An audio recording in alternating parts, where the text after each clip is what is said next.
दरअसल श्रीलंका में हालात आखिर इतने कैसे बिगड़ गए? आप भी सोचते होंगे ये क्या सब कुछ अचानक हो गया, या श्रीलंका की जो सत्तारूढ़ पार्टियां थीं उन्होंने सोचा नहीं, उनकी दूरदृष्टि को क्या हुआ? दरअसल इसके पीछे वहां की सियासत और सत्ता में मौजूद राजपक्षे सरकार के एक के बाद एक गलत फैसले हैं। अर्थव्यवस्था का गणित आय और खर्च के संतुलन पर चलता है, लेकिन श्रीलंका सरकार ने जनता को खुश करने के चक्कर में ऐसे लोक लुभावन फैसले कर लिए जिसके चलते सरकारी खजाने पर बोझ पड़ा और वो धीरे धीरे खाली होता गया। नतीजा ये हुआ कि आज वही जनता राजपक्षे परिवार के खिलाफ सड़कों पर है, आक्रोश में है और किसी भी कीमत पे उनसे छुटकारा चाहती है। श्रीलंका के हालात का असर ये हो रहा है कि अब भारत में भी फ्रीबीज वाली पॉलिटिक्स पर चर्चा तेज हो गई है। देखिए एक और खास रिपोर्ट। कभी ये लंका सोने की होती थी, आज मिट्टी में मिल गई है। उसके खजाने में इतना पैसा नहीं कि वो अपने 2.25 करोड़ लोगों को डीजल, पेट्रोल, बिजली, गैस और खाने पीने की चीजें मुहैया करवा पाए। लंका फिर जल रही है, लेकिन इस बार हनुमान की पूंछ में लगी आग की वजह से नहीं, बल्कि अपने ही लोगों के गुस्से की आग से। लेकिन श्रीलंका इस हालात तक आखिर पहुंचा कैसे? श्रीलंका के मौजूदा आर्थिक संकट की एक बड़ी वजह विदेशी मुद्रा भंडार में आई गिरावट है। श्रीलंका का विदेशी मुद्रा भंडार करीब 70% तक नीचे आ चुका है।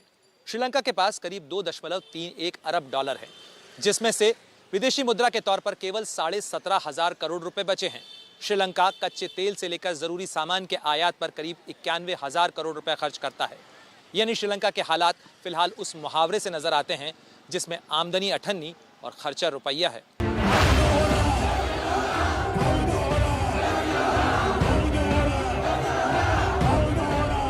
ऐसा नहीं है कि ये हालात अचानक बने हैं। पिछले कुछ सालों में श्रीलंका सरकार के फैसलों के चलते ये देश आर्थिक संकट की ओर बढ़ रहा था। सबको इस बात का अंदाजा हो रहा था, लेकिन तब भी कड़े कदम नहीं उठाए गए।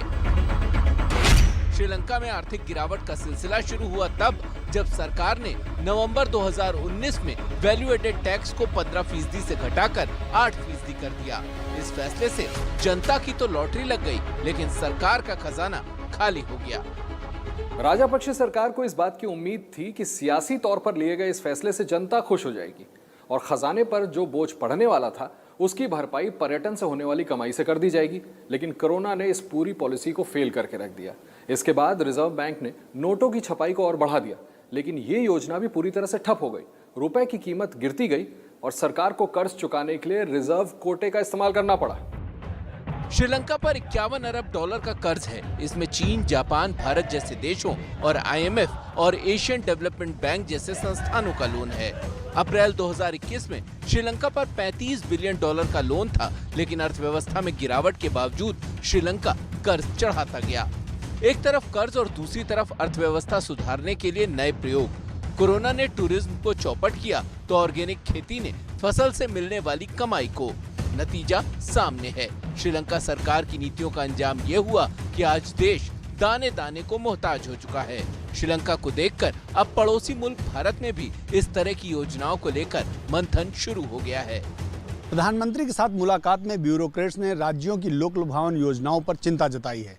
ब्यूरोक्रेट्स का मानना है कि यह बहुत ज्यादा व्यवहारिक नहीं है, देश को श्रीलंका के रास्ते पर ले जा सकती है। भारत में बढ़ती महंगाई को लेकर विपक्ष जहां श्रीलंका के बहाने सरकार पर निशाना साध रहा है, तो बीजेपी कह रही है कि विपक्ष के रास्ते पर चले तो हालत श्रीलंका जैसी हो जाएगी। कल्याणकारी योजनाएं आनी चाहिए, इसमें कोई दो राय नहीं है, लेकिन इसका एक बैलेंस होना चाहिए। इकोनॉमिक स्थिति को देखते हुए कल्याणकारी योजनाएं भी आएँ और इकोनॉमिक स्थिति भी ना गड़बड़ाए, इस बात का एक निश्चित रूप से बैलेंस चाहिए। हिंदुस्तान का हालत अगर पाकिस्तान या श्रीलंका जैसा हो जाएगा, ये बहुत ही बुरा हो जाएगा। लेकिन अगर मोदी जी अभी भी ये इसमें हस्तक्षेप ना करे, श्रीलंका या पाकिस्तान जैसा हालत हो सकता है। इसीलिए तुरंत कदम लेना चाहिए, प्राइस हाइक को कंट्रोल करना चाहिए। बिजली फ्री, पानी फ्री, राशन फ्री। भारत की राजनीति में चलन अब बढ़ रहा है, लेकिन अर्थव्यवस्था के लिए ये खतरे की घंटी है। श्रीलंका को देखकर अब चेत जाइए।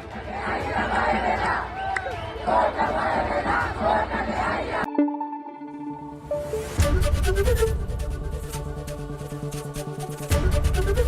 एबीपी न्यूज आपको रखे आगे।